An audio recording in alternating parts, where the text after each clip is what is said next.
الحمد لله الذي أنعم علينا بنعمة الإيمان والإسلام. أشهد أن لا إله إلا الله وحده لا شريك له، وأشهد أن سيدنا ونبينا محمدا عبده ورسوله لا نبي بعده.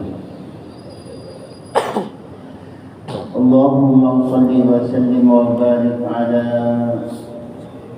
حبيبنا وشفيعنا وزهدنا وقرة أعيننا ومولانا محمد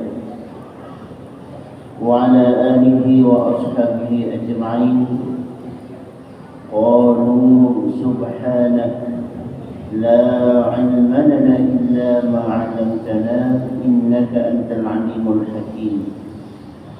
لا حول ولا قوة إلا بالله العلي العظيم. رب اشرح لي صدري ويسر لي أمري واحلل عقدة من لساني يفقهوا قولي. أما بعد. Bapak Ibu jamaah sholat subuh yang dimuliakan Allah, para orang tua yang kita hormati, para asatidz, para sepuh yang tentunya alhamdulillah bisa hadir, bagi kita yang muda-muda dan tentunya termotivasi dengan para sepuh yang senantiasa meramaikan masjid, terutama pada sholat subuh. Kaum muslimin dan muslimat yang dirahmati Allah, alhamdulillah, syukurillah ala ni'matillah. Bersyukur kita kepada Allah Subhanahu wa taala segala nikmatnya. Salawat dan salam Allahumma shalli ala Muhammad wa ali Muhammad. Assalamu alayka ya Rasulullah. Senantiasa kita persembahkan pula kehadiran Nabi junjungan Nabi besar Muhammad sallallahu alaihi wasallam. Dalam kesempatan pagi ini kita masih melanjutkan kajian kita tentang sifatul madmumah, as-sifat al-madmumah. Dalam hal ini sifat yang kita bahas at-tazayyun, berhias, lil khalqi. Bahasan ini sebelumnya sudah kita mulai minggu lalu, namun pada hari ini lanjutannya. Sebelum kita lanjutkan, marilah sama-sama kita menghadiahkan bacaan surat Al-Fatihah limusannifi hadzal kitab wa kadzalika li asatidatina wa abaina wa ummahatina wa li jami'il muslimin wal muslimat. Mudah-mudahan juga kita mendapatkan ilmu yang bermanfaat. Ala hadhihi wa ala niyatin salihah wa barakat Nabi Mustafa Rasulullah sallallahu alaihi wa alihi wa sallam. Al-Fatihah. Bismillahirrahmanirrahim. Alhamdulillahi rabbil alamin arrahmanir rahim maliki yaumiddin. إياك نعبد وإياك نستعين اهدنا الصراط المستقيم صراط الذين أنعمت عليهم غير المغضوب عليهم ولا الضالين.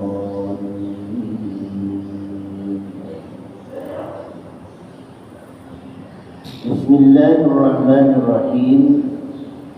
وأما tazayyunu lis-salati ma'murun. Bahasan kita masalah berhias. Sementara di dalam kitab ini at-tazayyun dikelompokkan dalam sifatul madmumah, sifat yang juga tercela. Ini bagaimana? Apakah at-tazayyun ini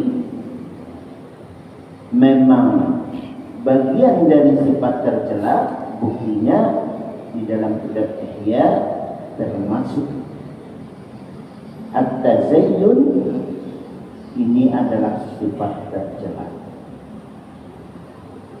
Kapan sifat ini menjadi tercela? Yaitu at-tazayyunu lil khalqi. Tujuan berhiasnya adalah untuk lil khalqi, makhluk Allah. Nah, kalau begitu selama ini kita berhias, gitu kan? Bukannya untuk diperlihatkan atau dipertontonkan, disaksikan oleh sesama manusia itu sendiri.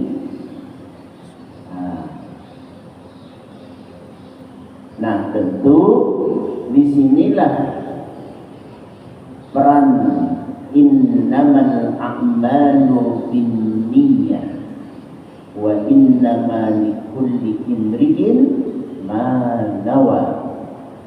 Segala perbuatan itu tentu didasari oleh niatnya. Niat itu menjadi pokok. Mau kemana ini perilaku yang akan dilakukan setelah berniat. Wa innama likulli imri'in ma nawa, karena sesungguhnya setiap orang itu melakukan apapun saja tergantung ma nawa, apa yang ia niatkan. Karena dijelaskan pada paragraf berikutnya, wa amma tazayyunu lis-shalah ma'mur. Adapun berhias atau bercantik-cantik atau tampil, apa bahasa kita sekarang, keren gitu ya, lis-sholati, ini berarti lis-sholati berarti lil khaliq, untuk pencipta oleh Allah. Ma'murun itu bahkan diperintah, disuruh. Haitsu amara Allah Ta'ala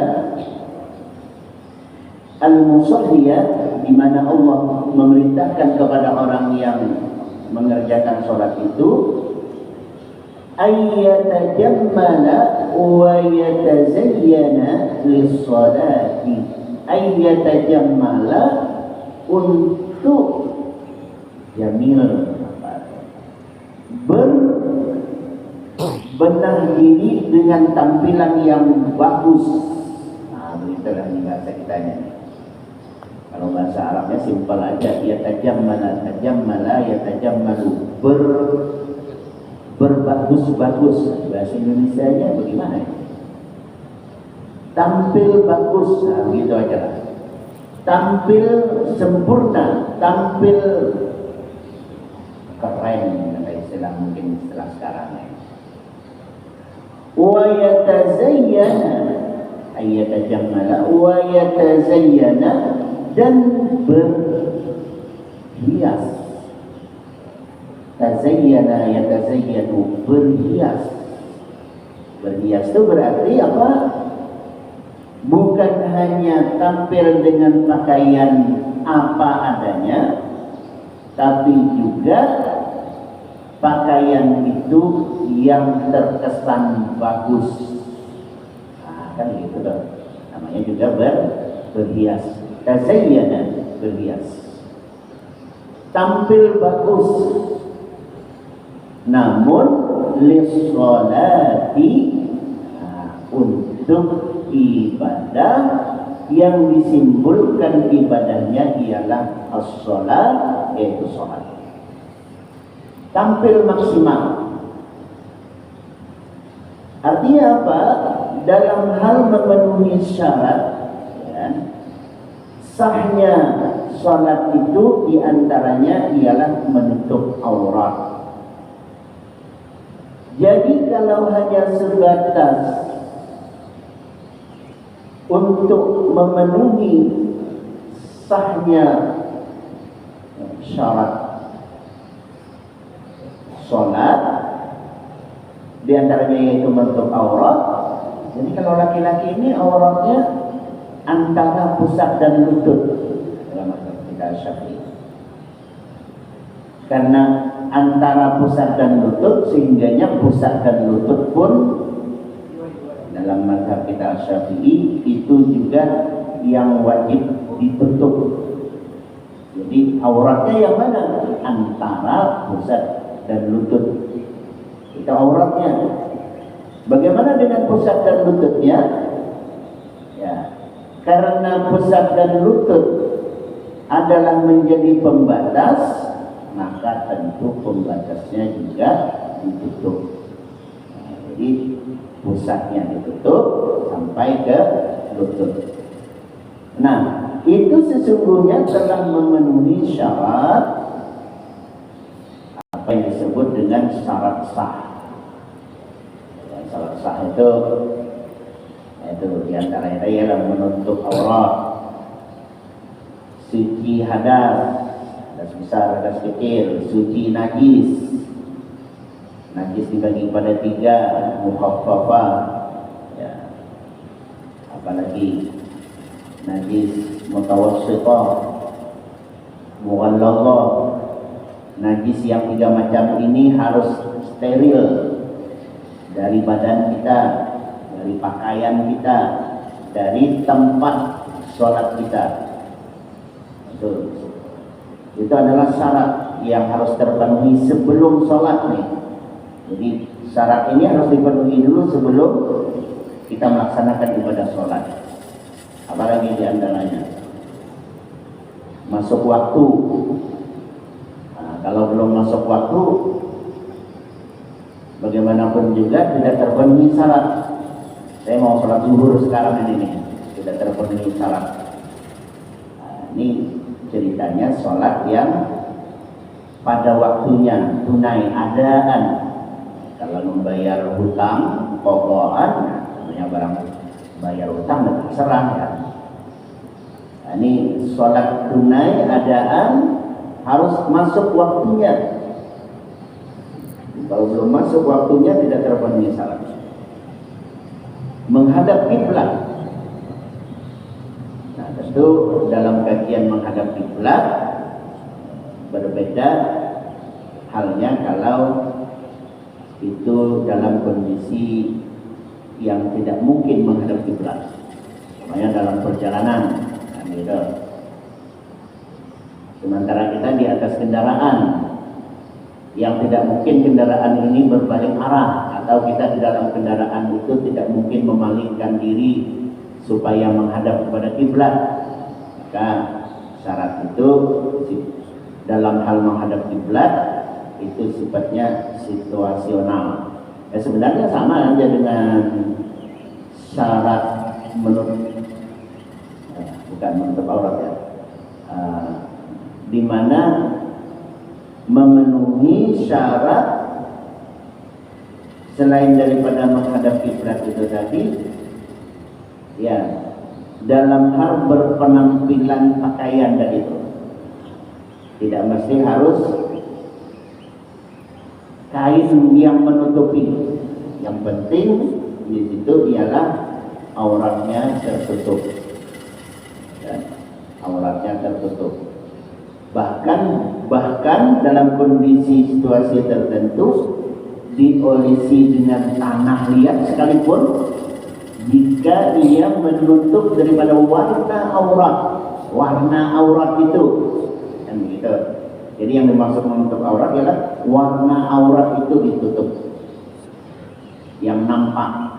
Sekalipun pakai penutup, tapi penutupnya transparan, plastik tebal memang plastiknya, tapi warna auratnya tetap kelihatan, tidak dianggap menutup aurat, gitu.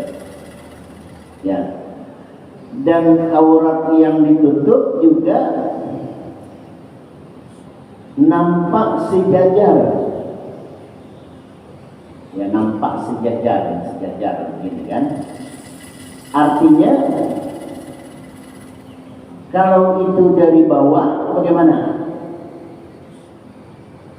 Ini kita sedikit cerita menutup auratnya. Umpamanya nih kalau kondisi kita kan tidak bisa dijadikan contohnya.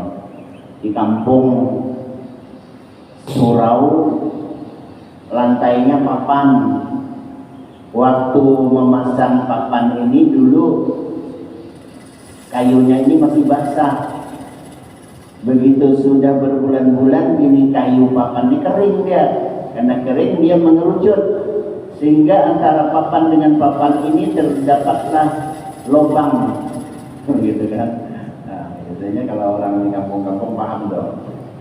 Mau pasang papan dinding, lantai rumah itu betul-betul dikondisikan ke kayunya itu mau udah kering baru dipasang.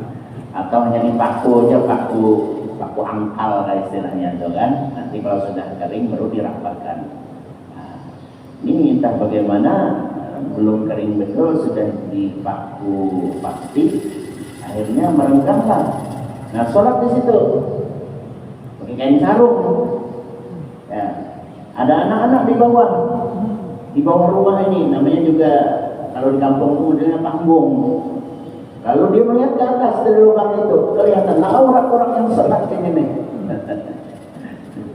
Nah, apakah dihukumi terbuka aurat?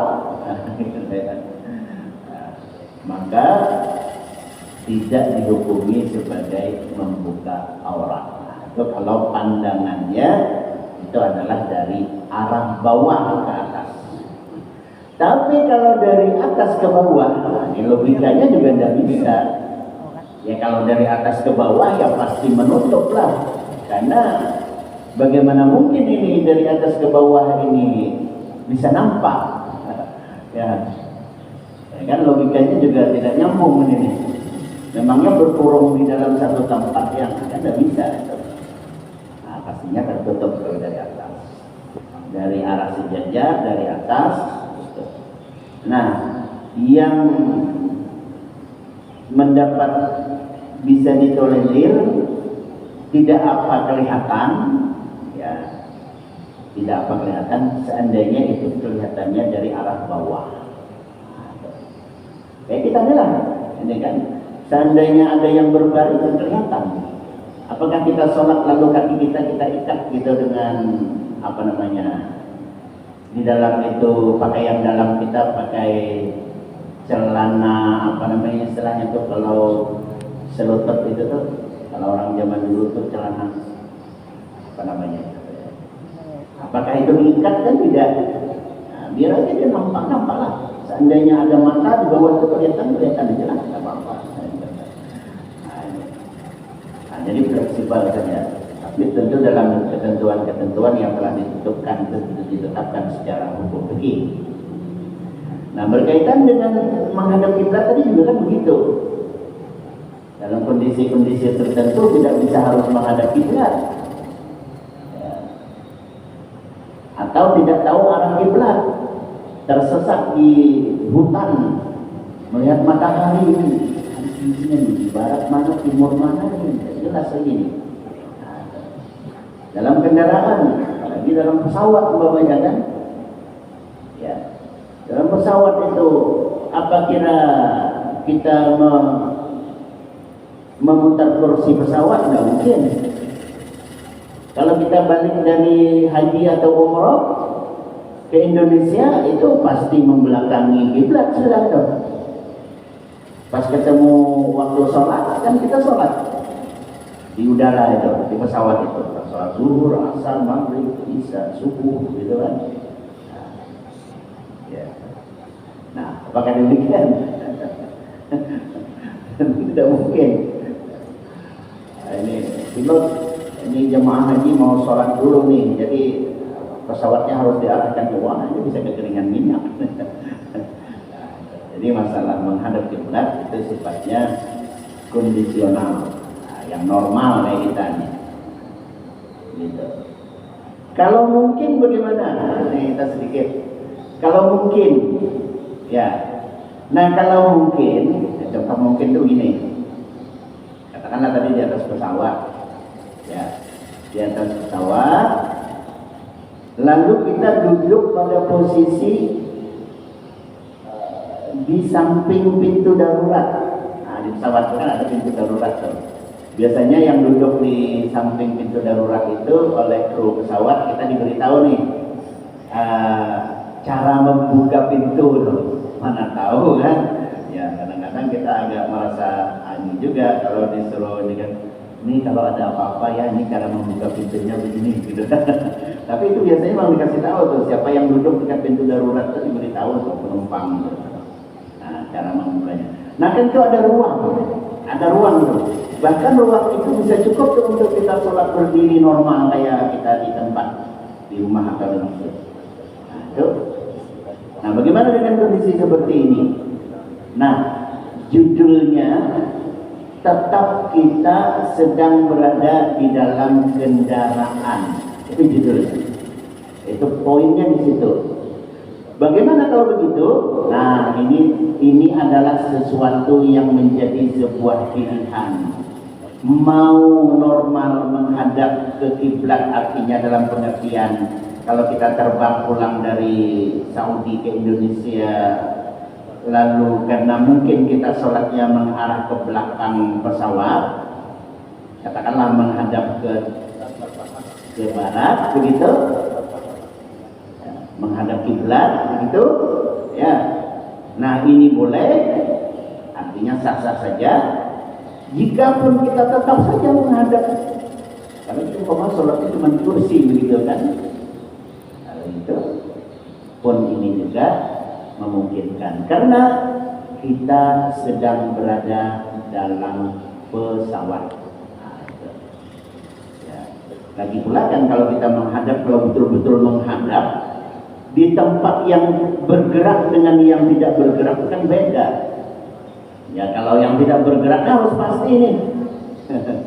Ya kalau kayak kita nih kan masjid ini ya istilahnya itu zonni itu 90% itu bisa dipastikan arah kiblat itu tepat begitu kan.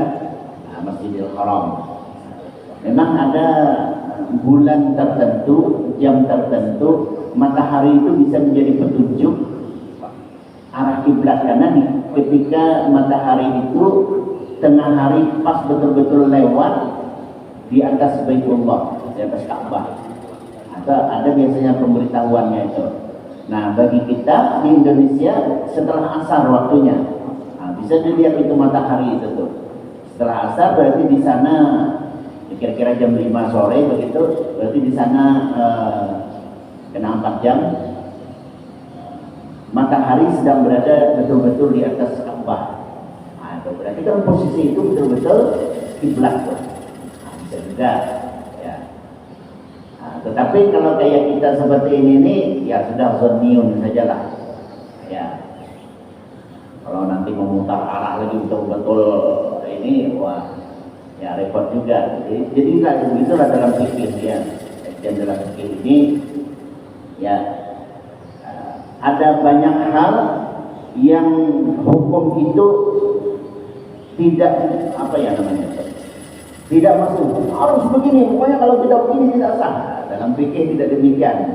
Memang ada yang prinsip-prinsip seperti itu apabila itu yang sifatnya ya tidak diikat oleh keadaan-keadaan. Makanya seperti kayak rukun sholat berapa, oh ini dalam keadaan tertentu rukunnya bisa diganti gitu kan. Bahkan kan rukun sholat itu berdiri, nah, berdiri itu saja terus sudah mulai keadaan bisa menjadikan berdiri menjadi berubah duduk dan seterusnya. Jadi sifatnya seperti demikian. Nah maka kita kembali ya, kalau hanya sebatas menutup aurat untuk memenuhi syarat sahnya sholat, maka kita kaum lelaki ini cukup datang saja lah ke Al-Huda ini bawa kain sarung satu dah. Itu hanya sebatas memenuhi syarat menutup aurat, gitu kan? Pakai baju, buru-buru pakai peci, pakai sorban. Mungkin sarungan aja satu dah. Ya, nah, gimana ini? Syarat tidak perlu ini, sudah. Jadi kalau dia sholat bagaimana? Nutup auratnya deh, iya. Nah, kalau begitu, terpenuhi syarat, nah untuk itu tuh. Kan selesai. Tapi apakah begitu? Nah, ini masalahnya. Disitulah letak at-tazayyunu lis-shalah. Wa ayyatajammala wa tazayyana lis-shalah ma'murun. Mau kita ke masjid kah, di rumah kah, dan seterusnya, berpakaianlah. Ini menghadap Allah.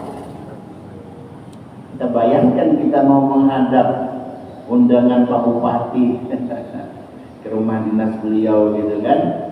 Mungkin 2-3 hari yang lalu istri kita udah kita suruh untuk nyetrika baju, celana dan seterusnya, tampil maksimal gitu kan. Ini karena sholat dianggap rutinitas, setiap hari ada 5 kali. Nah, akhirnya kita merasa tampil ya biasa-biasa. Ini memang begitu sifat manusia ini. Sesuatu yang sifatnya rutin itu adalah kecenderungannya lalai. Ya, yang sifatnya rutinitas itu kecenderungan manusia itu ialah lalai. Rutin itu aja setiap waktu. Sopir setiap hari lalu lalang bukan baru 9. Ini cenderung tidak seperti orang yang setahun sekali, 2 bulan sekali ke baru. Pasti beda. Tapi kalau sopir mobil ini memang cuma setahun sekali ke baru, wah hati betul di jalan beda. Tapi kalau seminggu sampai 3 kali, 5 kali, wah, santai aja lagi, kecenderungan yang lain. Nah, khawatirnya kalau sudah ibadah seperti itu, ya ini bisa menghilangkan satu di antara perintah ma'mur tazayyun lis-shalah. Kan udah biasa jadi rutinitas begitu kan. Nah, padahal disuruh tampillah pakaian kita tentu harus suci daripada najis.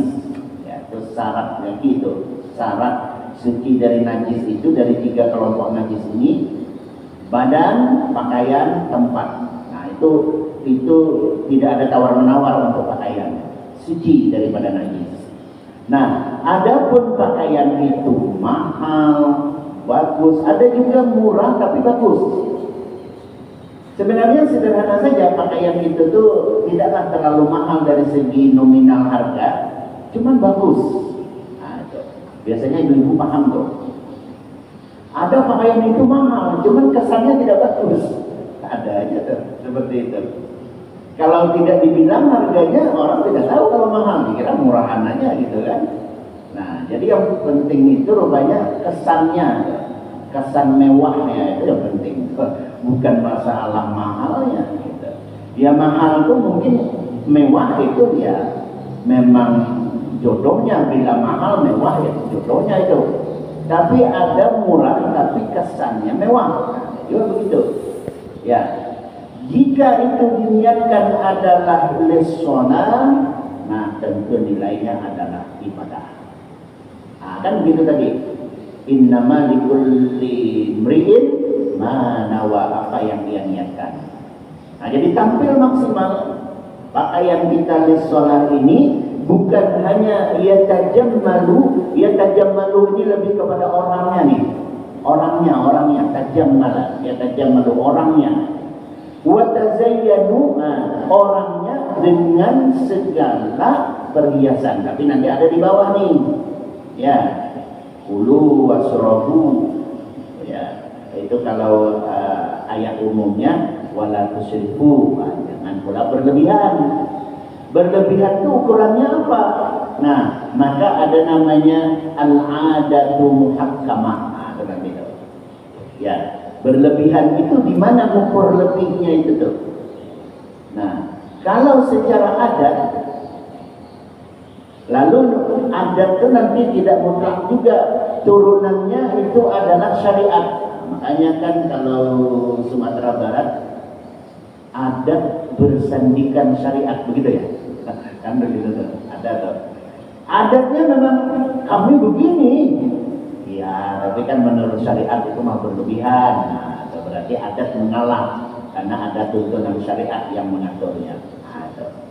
Jadi ukuran berlebihan itu ialah adat. Kalau orang adat kemudahan ini, wah ini model begini pakaian udah berlebihan, gitu. Oh tidak, katanya. Nah lihat lagi dari sudut syariat, ini berlebihan tak begini pakaian ini nih. Maka jika itu adalah dianggap berlebihan, dia tajammalu wa tazayyanunya disederhanakan. Tapi tetap dia tajammalu wa tazayyanu lis-shalah.